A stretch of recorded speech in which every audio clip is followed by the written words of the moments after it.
কোনো গণমাধ্যমে হামলা সহ্য করা হবে না বলে হুঁশিয়ারি দিয়েছেন তথ্য উপদেষ্টা নাহিদ ইসলাম। বলেন, কোনো গণমাধ্যম বন্ধের পক্ষে নয় সরকার। সন্ধ্যায় রাজধানীতে সংবাদ সম্মেলনে এই কথা বলেন তিনি। এ সময় শিক্ষার্থীদের সতর্ক হওয়ার আহ্বান জানান উপদেষ্টা আসিফ মাহমুদ। বলেন, সংঘর্ষের ঘটনায় কাউকেই ছাড় দেওয়া হবে না। এদিকে সংবাদ মাধ্যমের স্বাধীনতা চরম আক্রমণের মুখে বলে মন্তব্য করেছে সংবাদপত্রের মালিকদের সংগঠন news paper owners association of Bangladesh, NOAB.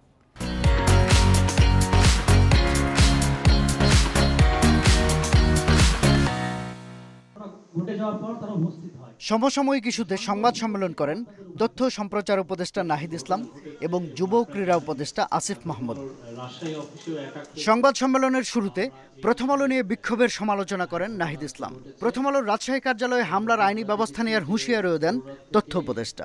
কোনো গণমাধ্যম বা পত্রিকার বিরুদ্ধে যদি জনগণের কোনো অংশের অভিযোগ থাকে, ক্ষুব্ধতা থাকে, তারা সেটি প্রকাশ করতে পারে, তবে সেটি অবশ্যই শান্তিপূর্ণভাবে হতে হবে।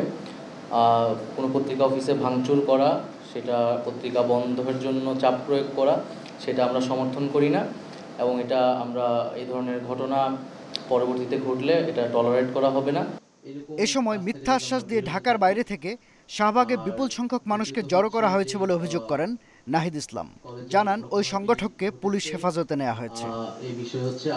রাজধানীতে শিক্ষার্থীদের সংঘর্ষের ঘটনায় পুলিশ ও সেনাবাহিনী শেষ পর্যন্ত কাজ করেছে বলে জানান যুব ক্রীড়া উপদেষ্টা। বলেন, কেন এই ঘটনা ঘটল তা তদন্তের আগে বলা যাবে না।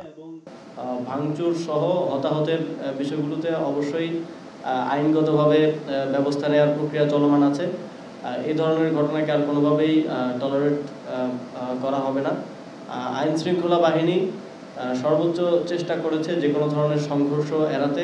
কলেজ কর্তৃপক্ষ চেষ্টা করে যাচ্ছিল, কিন্তু কোনোভাবেই এই সংঘর্ষ এড়ানো যায়নি।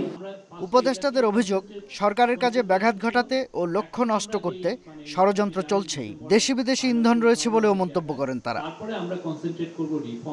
শাহাদাত স্বপন, ইন্ডিপেন্ডেন্ট নিউজ, ঢাকা।